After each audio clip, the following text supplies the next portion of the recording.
তমেব মাতা চ পিতা তমেব বন্ধুশ্চ সখা তমেব বিদ্যা দ্রবিণম তমেব সর্বম মম দেব দেব। তিনি হচ্ছেন এই জগতের পিতা, এই অখিল বিশ্ব ব্রহ্মাণ্ডের পিতা হচ্ছেন জগৎপতি নারায়ণ। তো আমরা অগণিত ভক্তমণ্ডলী মিলে এই জগৎপতি নারায়ণের রাঙ্গা রাতুল শ্রীচরণে ভক্তি প্রণতি নিবেদন করব। আপন আপন মস্তক অবনত বলো বলো শ্রী শ্রীমদ ভাগবত কি, শ্রীমদ ভাগবত কি, শ্রীমদ ভাগবত কি, গৌরী ভক্ত মন্ডলী কি, বলো নিতাই গৌরী প্রেমানন্দে। ওম তৎসৎ, ওম তৎসৎ, ওম তৎসৎ। ওম নমো ভগবতে বাসুদেবায়, ওম নমো ভগবতে বাসুদেবায়, ওম নমো ভগবতে বাসুদেবায়। ওম অখণ্ডমণ্ডলাকারং প্রাপ্তং येन चराचरं तस्मै पदमे दर्शितो येन तस्मै श्री गुरुवे नमः। गुरु ब्रह्मा गुरु विष्णु गुरुदेवो महेश्वरो गुरुरेवो गुरु ब्रह्म तस्मै श्री गुरुवे नमः। वन्देऽहं श्री गुरु श्रीयुतपदो कमलं श्री गुरुनो वैष्णवांश्च श्रीरूपं साग्रजातं सहगण रघुनाथान्वितं तं सजीवं सद्वैतं सावधूतं परिजनसहितं श्रीकृष्णचैतन्यदेवं श्रीराधाकृष्णपदानि सहगण ललिता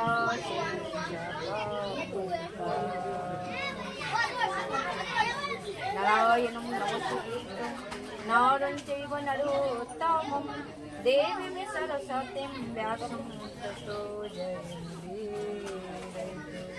जय श्री कृष्ण चैतन्य प्रभु नित्यानंद श्री अद्वैत गदाधर श्रीवासादि गौरी भक्तवृंद।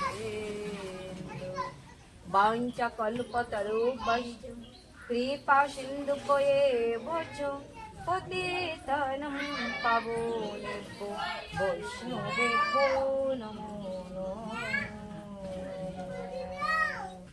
हरे कृष्ण कृष्ण कृष्ण हरे हरे, हरे राम राम राम हरे कृष्ण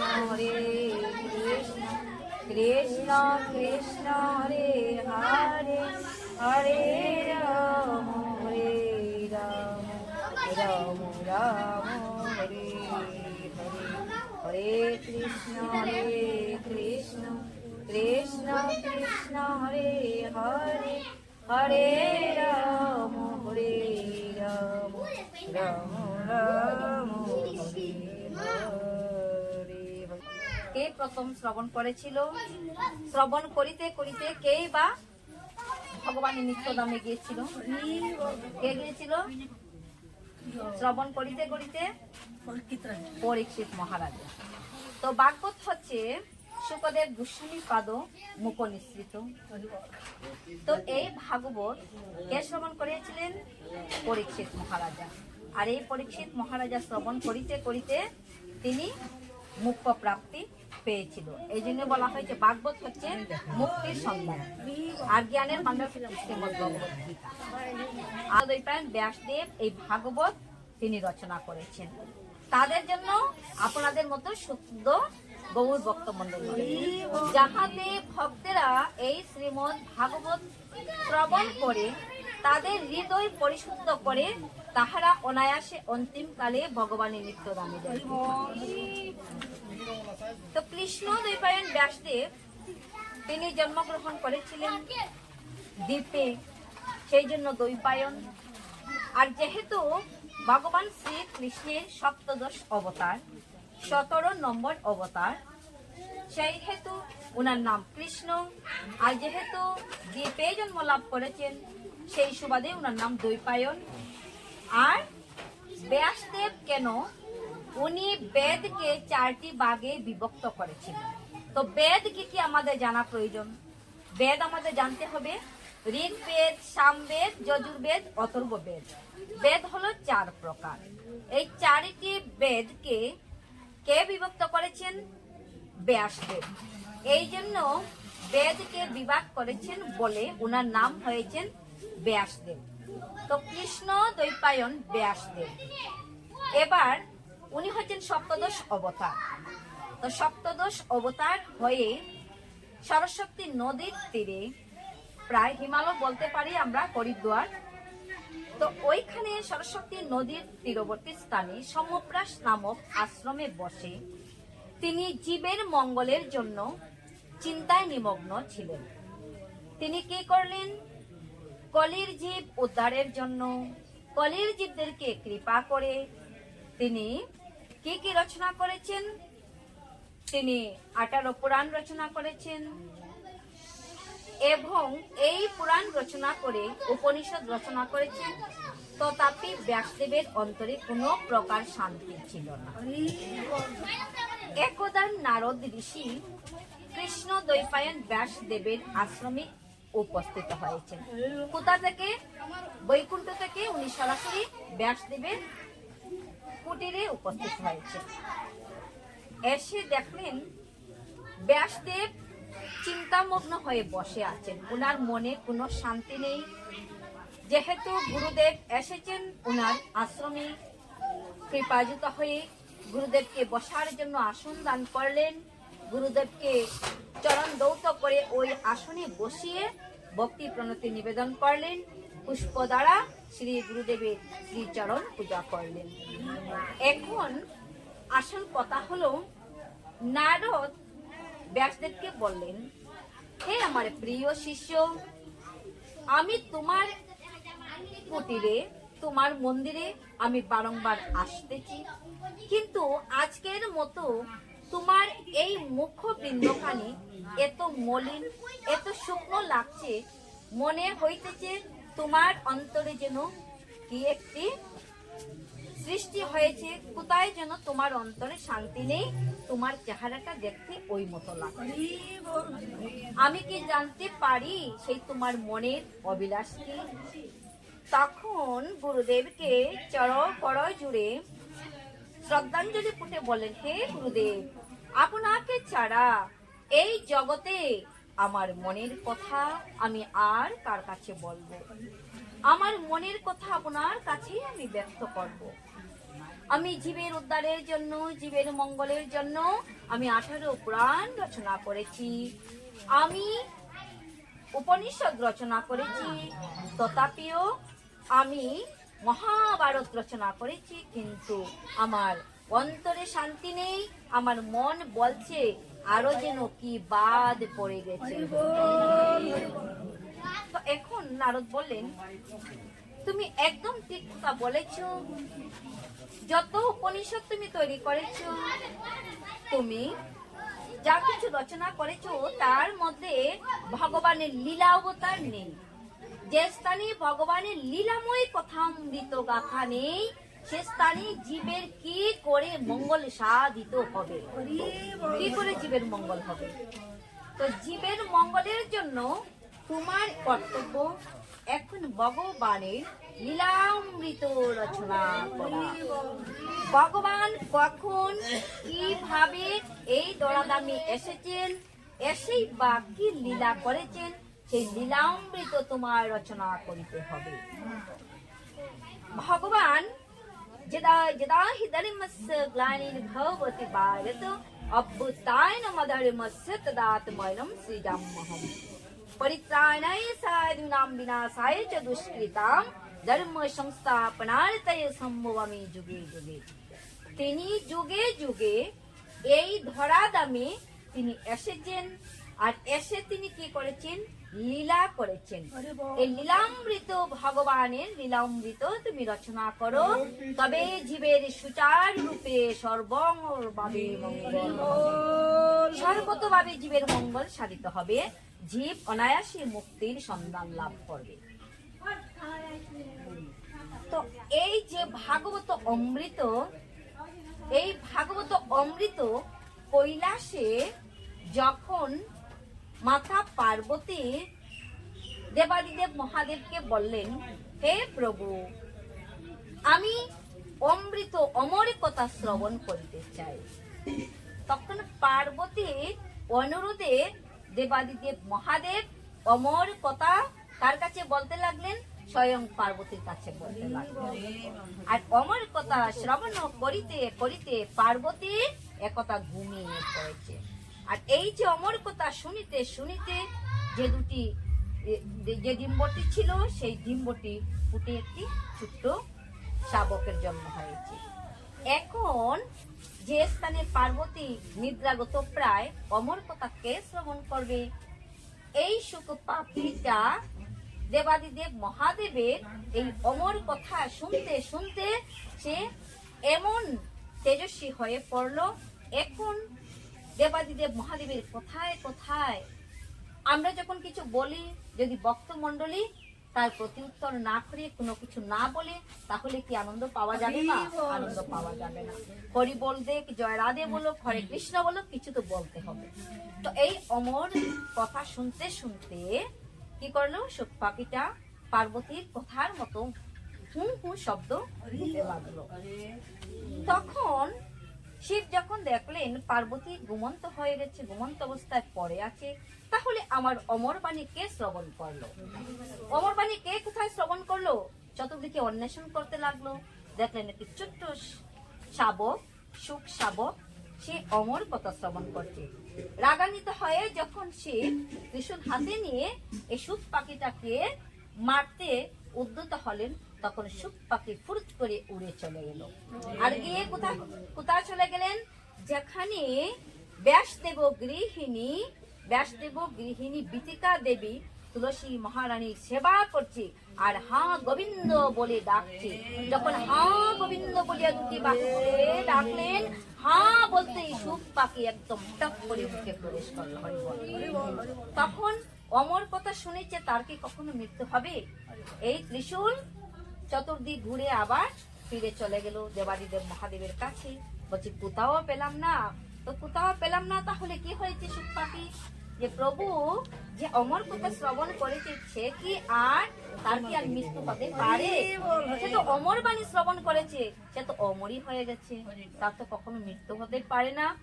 এই বিতিকা দেবীর গর্ভে তার জন্ম হলো শুকদেব গোস্বামী পাদ। আর এই শুকদেব গোস্বামী পাদ ব্যাসদেবের নিকট থেকে এই অমর কথা শ্রবণ করেছিল।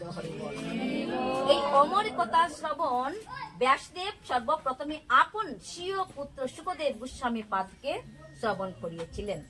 আর শুকদেব গোস্বামী পাদের থেকে কে শ্রবণ করেছিল? পরীক্ষিত মহারাজা। তো এখন কথা হলো, পরীক্ষিত মহারাজাকে, ওনার জীবন কাহিনী সম্পর্কে কিঞ্চিত মাত্র আমাদের অবগত হওয়ার প্রয়োজন আছে। এই পরীক্ষিত মহারাজা হলো পাণ্ডব বংশধর, পাণ্ডব উত্তরাধিকারী উত্তরানন্দন। এই পরীক্ষিত মহারাজার অভিশাপ হয়েছিল। কেন হয়েছিল? যখন পাণ্ডুদের অন্তর্ধান হবে, উত্তরাধিকারী এই রাজগদ্দিতে একজনকে বসতে হবে, তখন অভিমন্যু পুত্র উত্তরানন্দন কে অভিষেক করা হয়েছিল, রাজ্য অভিষেক। তার মস্তকে রাজ মুকুট পরিধান করা হয়েছিল, আর এই সমস্ত শশা গড়ার দায়িত্ব দেওয়া হয়েছিল তার কাছে? পরীক্ষিত মহারাজার কাছে, যাহাতে এই শশাগোরা পৃথিবীকে আপন সন্তান রূপে লালন পালন করিতে পারে, সেই দায়িত্ব অর্পণ করা হলো পরীক্ষিত মহারাজার কাছে। প্রেম সে বলো শ্রী শ্রী পরীক্ষিত মহারাজ কি, শ্রী শ্রীমদ ভাগবত কি, অমৃত কথা কি, বলো নিতাই গৌরী প্রেমানন্দে। এই হলো অমৃত কথা। তো এখন কখন কিভাবে তার উপর অভিশাপ হলো? যখন পরীক্ষিত মহারাজ পর্যটনে যাবে, শিকারে যাবে, সেনাপতিদেরকে নিয়ে তিনি শিকারে চললেন। আর শিকারে যাওয়ার সময় যখনই মুকুট প্রদান করা হয়েছিল মস্তকে, এই শিরে অন্তর্দানের পূর্বে যুধিষ্ঠির মহারাজ বলেছিল, হে পুত্র, হে পরীক্ষিত মহারাজা, আজকে থেকে তোমার এই শশাগোরা পৃথিবীর দায়িত্বভার তোমাকে গ্রহণ করতে হবে। কিন্তু সব স্থানে তুমি বিচরণ করবে, সব কিছু তুমি দর্শন করবে, কেবল মাত্র এই যে পূর্বপুরুষদের সন্দুক আছে, সেই সন্দুকের ভিতর কি আছে সেটা তুমি কখনোই দেখবে না। এখন আসল কথা হলো, তার মনের ভিতরে সদাই ঘুরপাক কাটছে, কেন আমাকে বললেন এই সন্দুকটা আমি খুলবো না, আমাকে দেখতেই হবে এর ভিতর কি রয়েছে। তো কলি যুগ আগত, ওই জন্য যখন দেখলেন যে এই সিন্ধুকের ভিতর অনেকগুলো মুকুট রয়েছে, নিজের আপন মস্তক থেকে মুকুটটা সরিয়ে দিয়ে, আর সিন্ধুকের ভিতরে যে পূর্ণ ছিল জরাসন্ধের মস্তকের মুকুট, ওই মুকুটটা কখন কিভাবে মস্তকে ধারণ করে ফেলেছে নিজের অজান্তে। আর যখন নিজের অজান্তে জরাসন্ধের মুকুটটা মস্তকে এসে গেছে, আর এই স্বর্ণের মধ্যে কলি প্রবেশ করে। কলিকে যখন স্থান দেওয়া হয়েছিল, জুয়া খেলা, মদ খাওয়া, সুরাপান, অবৈধ স্ত্রী সঙ্গ, তখন কলি করজুড়ে পরীক্ষিত মহারাজের কাছে চেয়েছিল, হে রাজন, যা আমাকে দান করেছেন সবই তো অযোগ্য, আমাকে অন্তত পক্ষে কিছু ভালো স্থান দান করুন। তখন তিনি বলেছিল, আজ থেকে এই সোনার উপর আমি তোমাকে স্থান দেব। আর এই স্বর্ণের মধ্যে যেহেতু জরাসন্ধের মস্তকের মুকুট ছিল, আর এই স্বর্ণের মুকুট যখন মস্তকে পরিধান করলো, মহারাজার মধ্যে এই মস্তকের মধ্যে কলি বিরাজ করলো। আর কলি যখন বিরাজমান হলো, এখন কলি আপনারা বুঝতেই পারছেন কলির কিরকম প্রভাব।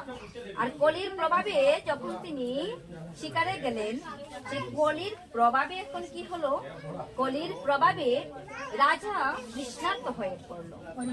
অতিরিক্ত তৃষ্ণার্ত হয়ে পড়ার পরে আশ্রমে গেলেন জল তৃষ্ণা মেটানোর জন্য। আর কোথায় গেলেন? কাছে। তিনি বাহ্যিক জ্ঞান, ওনার কোনো বাহ্যিক জ্ঞান ছিল না, অন্তর্দান হয়ে মুনি কি করছেন? তপস্যা করছেন। আর এই তপস্যার কারণে রাজন যখন গিয়ে জল চাইলেন, যে কে কোথায় আছেন, আমাকে এক গ্লাস জল প্রদান করুন। তো যেহেতু উনার বাহ্যিক কোনো জ্ঞান ছিল না, রাজন উনার কাছে যে জল চেয়েছিল সেই কথা উনি বলতে পারেননি। আর তৃষ্ণার্ত হয়ে যেহেতু মস্তকের মধ্যে কলির প্রবেশ ঘটেছে, সামনে দেখলেন একটি মরা সর্প। আর এই মরা সর্পটাকে একটি লাঠি দিয়ে জড়িয়ে কি করলেন, শ্রমিক মুনির গলায় ওই সাপটাকে, মরা সাপটাকে পেঁচিয়ে দিল। আর এদিকে শ্রমিক মুনির পুত্র শৃঙ্গ মুনি বন্ধুদের সঙ্গে জল খেলা করছে। আর বন্ধুদের সঙ্গে জল খেলতে খেলতে এক বন্ধু যখন গিয়ে বলে, শৃঙ্গমুনি তোমার পিতাকে এক রাজন মরা সর্প গলার মধ্যে পেঁচিয়ে দিল। সঙ্গে সঙ্গে শ্রমিক মুনির পুত্র শৃঙ্গমুনি হাতে জল নিয়ে অভিশাপ করলেন, আমি অভিশাপ করলাম, আমি যদি প্রকৃতপক্ষে একজন ঋষি হয়ে থাকি ওই পরীক্ষিত মহারাজাকে সপ্তাহ দিনের মধ্যে তক্ষক নাগে তার তক্ষক নাগের দর্শনে তার মৃত্যুবরণ হবে। এখন কি হবে? তক্ষকের দর্শনে তার মৃত্যুবরণ করতেই হবে। কি করে? 1 সপ্তাহ দিনের মধ্যে। এখন অভিশাপ হয়ে গেছে। পরীক্ষিত মহারাজা আপন রাজ দরবারে ফিরে আসলেন। ফিরে এসে মাথা থেকে যখন মুকুটটা নিচে নামিয়ে দিলেন, তার পূর্ণ জ্ঞান প্রাপ্ত হয়ে গেছে। বুঝতে পারলেন না আমি কি করে আসলাম। আমি শ্রমিক মুনির গলায় একটি মরা সর্প আমি জড়িয়ে দিয়ে আসলাম। তাহলে অবশ্যই এর আমার কোনো কুফল প্রাপ্ত হতেই হবে। সঙ্গে সঙ্গে যখন মুনি জানতে পারলেন তার স্বীয় পুত্র অভিশাপ করেছে 1 সপ্তাহের মধ্যে তক্ষক নাগের দংশনে তার মৃত্যু হবে, উনি আরেকজন মুনিকে পাঠিয়ে দিলেন রাজদরবারে যে রাজাকে গিয়ে বলো এক্ষুনি তার কি দরকার, এক্ষুনি তার ভোজন সাধনে যাওয়ার দরকার করিব। যেহেতু তার হাতে মাত্র 7 দিন বাকি আছে, যা কিছু করার এই 7 দিনের মধ্যেই করতে হবে। রবি, সোম, মঙ্গল, বুধ, বৃহস্পতি, শুক্র, শনি আমরা সবাই এই 7 দিনের মধ্যে জন্মগ্রহণ করিয়াছি। আবার এই দরাদাম থেকে বিদায় নেব এই 7 দিনের মধ্যে কোনো না কোনো। এখন এই ঋষি যখন এসে বলে হে রাজন, তোমাকে আজকে থেকেই বিহিত ব্যবস্থা করে নিতে হবে, কারণ যা কিছু করার 7 দিনের মধ্যে তোমাকে করতে হবে। 7 দিনের ভিতরে তোমাকে তক্ষক নাগ দংশন করবে, আর দংশনের পূর্বে তোমাকে মুক্তির অধিকারী হইতে হবে। এই মুক্তির অধিকারী প্রাপ্ত হওয়ার জন্য সমস্ত নিজের রাজ পোশাক পরিচ্ছদ আভূষণ সবকিছু পরিত্যাগ করে তিনি বৈরাগ্য বেশ ধারণ করে তিনি গৃহ ত্যাগ করে ছুটে চলে গেলেন গঙ্গার তীরবর্তী স্থলে। পতিত পাবনী মা গঙ্গা, পতিত পাবনী মা গঙ্গাই একমাত্র পারে আমাকে উদ্ধার করে দিতে। এই পতিত পাবনী গঙ্গার বুকে গিয়ে বসলেন। চতুর্দিকে ওই সারা যখন পড়িয়ে গেল, চতুর্দিকে যখন একই কথা পরীক্ষিত মহারাজার 7 দিনের ভিতরে তক্ষক নাগ দংশন করবে। কি করে পরীক্ষিত মহারাজাকে মুক্তির সন্ধান দেওয়া যায় সেই চিন্তা দ্বারায় এই পৃথিবীর সমস্ত ঋষি বৃন্দগণ ব্যস্ত হয়ে পড়ে। তখন ওই স্থানে যে স্থানের মধ্যে পরীক্ষিত মহারাজাকে বেষ্টন করে সকল ঋষি বৃন্দ উপস্থিত হয়েছেন, ওই স্থানে কার আগমন হলো? ওই স্থানে আগমন হলো শুকদেব গোস্বামী পাদ। প্রেম সে কহ শুকদেব গোস্বামী পাদ। এই শুকদেব গোস্বামী পাদকে দেখে রাজা মনে মনে বিচার করতে লাগলেন, আমি যখন উত্তরার গর্ভে ছিলাম আর অশ্বত্থামা যখন আমাকে বাণ ছেড়েছিল, আমাকে রক্ষা করেছিল ওই কৃষ্ণ ভগবান, আর ওই কৃষ্ণ ভগবান আজ আসছে ব্রহ্ম সাপ থেকে আমাকে উদ্ধার করা। অবশ্যই আমার মুক্তি হবেই হবে। মনে দৃঢ় বিশ্বাস ছিল এবার আমার মুক্তির সন্ধান পাওয়া যাবে। শুকদেব গোস্বামী পাদকে দেখে সবাই আস্তে আস্তে উঠে দাঁড়িয়ে পড়লেন, আর শুকদেব গোস্বামী পাদকে ওই আসন দান করলেন। তো শুকদেব গোস্বামী পাদ পরীক্ষিত মহারাজাকে এই অমৃতময় কথা দান করেছিলেন, আর এই অমৃতময় কথা আজ আমরা সবাই মন দিয়ে জ্ঞানেন্দ্রিয়র মধ্যে দিয়ে, যে জ্ঞানেন্দ্রিয় পরম পিতা ব্রহ্মা যখন আমাদিগকে এই মানব দেহখানা দান করেছেন, এই জ্ঞানেন্দ্রিয় আমাদিগকে দিয়েছেন চক্ষু, কর্ণ, নাসিকা, জিহ্বা, ত্বক, বাক, পানি, পাদ, পায়ু, উপস্থ। এই 10টি ইন্দ্রিয়, এর মধ্যে 5টি হচ্ছে জ্ঞান ইন্দ্রিয় আর 5টি হচ্ছে কর্ম ইন্দ্রিয়। 5টি ইন্দ্রিয়ের মাধ্যমে আমরা জ্ঞান আস্বাদন করব, আর 5টি ইন্দ্রিয়ের মধ্য দিয়ে আমরা কর্ম সাধনা করবো। কর্মক্ষেত্রে জন্মগ্রহণ করেছি, কর্ম না করলে আমাদের মুক্তি হবে না, সেই জন্য আমাদের কর্ম করতে হবে। আর কর্ম করতে করতে আমরাও নাম নেব হাতে করব কাম মুখে বলবো হরি অনায়াসী হয়ে যাব